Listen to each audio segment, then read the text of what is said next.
पिछले सीजन के 4 और इस सीजन के 2, तो यानी कि 6 मैचेस में एक भी कामयाबी नसीब नहीं हुई है लाहौर में इस्लामाबाद यूनाइटेड को। इस्लामाबाद यूनाइटेड अपने होम ग्राउंड में तो शानदार खेल खेलती है, लेकिन जैसे ही वहां से बाहर निकलती है परफॉर्मेंस फुस। This is Najeeb Al Hasnain honestly speaking. Islamabad United के लिए परेशानी की बात अब यह है कि उनके अब कोई भी मैच होम ग्राउंड पे नहीं है। अगर उन्होंने अपने एजाज का कामयाब दिफा करना है तो लाहौर में ही अच्छी क्रिकेट खेलनी होगी, जो मैं आपको अभी से बता दूं कि उनके लिए बहुत मुश्किल है। आगे उनको चाहे कराची मिले या लाहौर मिले, जीतना बिल्कुल आसान नहीं होगा। चले खैर, ये तो बात की बात है, कल की बात कर लेते हैं।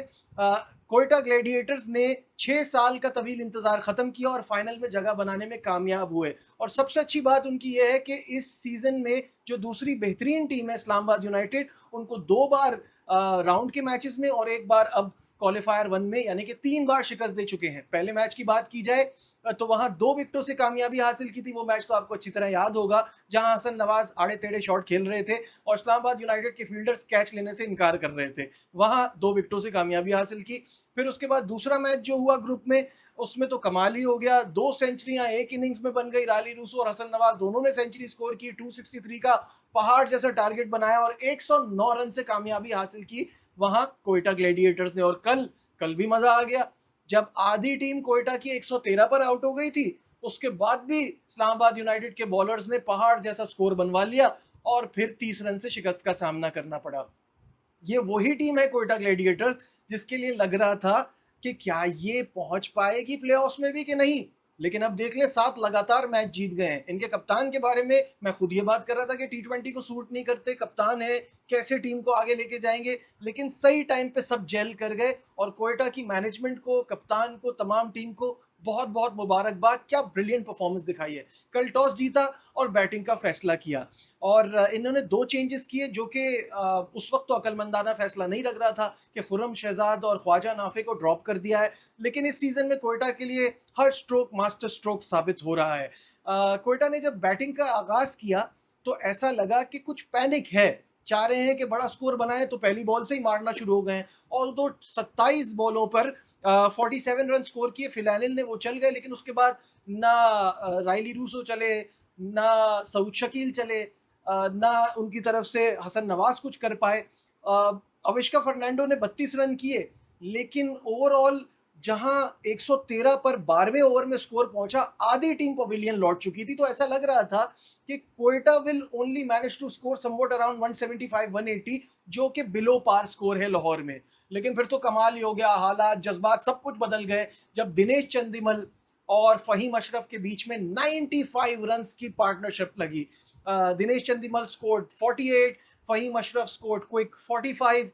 दोनों ब्रिलियंट रहे और इनकी इस परफॉर्मेंस की बदौलत स्कोर पहुंचा 209 पर। और यहां सबको पता था कि ये स्कोर चेस करना आसान नहीं होगा।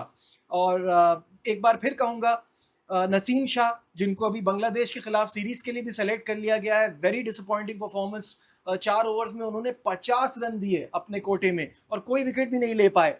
तो इस तरह की जब बॉलिंग होगी और इतना बड़ा स्कोर बन जाएगा तो जीतना तो मुश्किल हो ही जाएगा सामने वाली टीम के लिए।